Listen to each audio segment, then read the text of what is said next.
My co-panelists introduce himself. Good afternoon. My name is Kevin Mutugi. First of all, I'm a farmer. Mutugi is my father. He is a farmer, so I come from a lineage of farmers.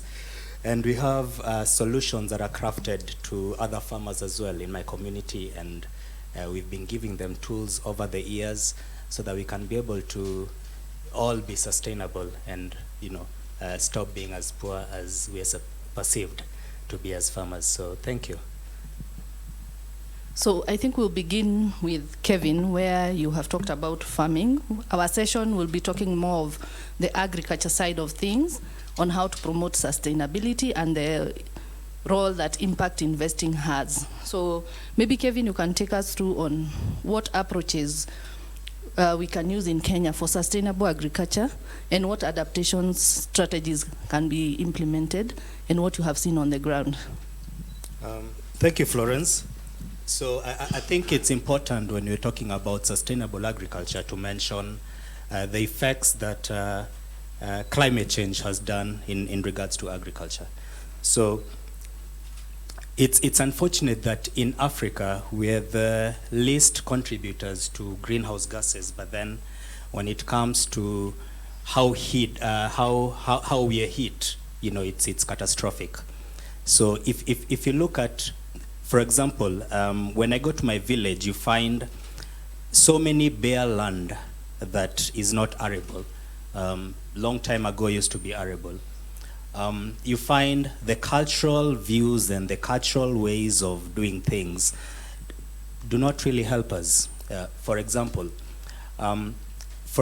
you'll find there is a farmer who used to give out produce from a 30-acre piece of land, but then somewhere down the line, through inheritance and what have you, you find that that piece of land has been reduced to small plots that are no longer arable, yeah. And these plots have been, people have erected structures on it.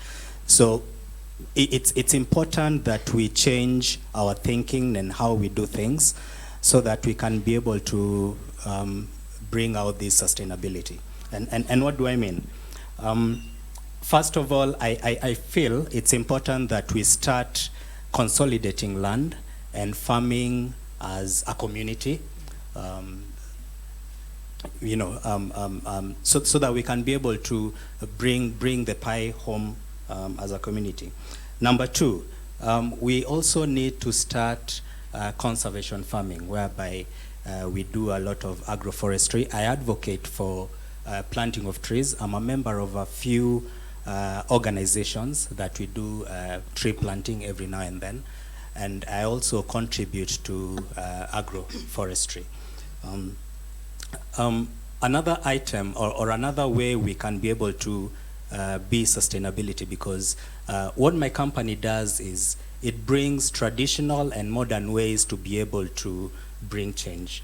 So long time ago, we used to do composting at home level.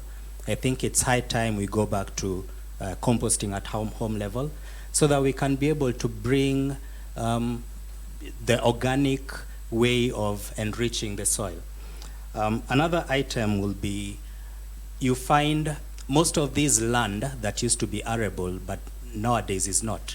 It's because we've literally killed our soil.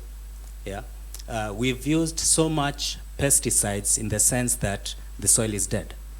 So we need to look at ways whereby we can incorporate biological methods, cultural methods, before we go to the, using chemicals that will destroy our land. We also need to look at ways we can harness water and ways we can use this water effectively on our land. So I'm talking about drip irrigation, knowing how to harness or harvest tap rainwater, and what have you.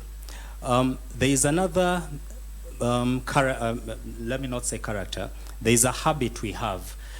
For example, my father is a coffee farmer, yeah? Or let me use you as an example. You're a coffee farmer, and at the end of the day, your children are hungry. Will you go and consume that coffee? no, it becomes a problem. So we need to look at crop diversification, whereby we introduce other crops as a method of sustainability. There are ways we can intermarry crops. For example, we can practice companion planting, whereby there are crops that go together and they complement each other. We can also, there are a lot of things we can do to bring about sustainability, and it's high time we went back to the traditional methods that worked, marry them with the modern methods that are out there, so we can be able to, act on this as a community. Wow, that's very interesting to see, and I would like to bring the context of why this is important. Agriculture employs 40% of Kenya's population and 70% of those in the rural areas. So this is very critical in terms of eradicating poverty, and also as we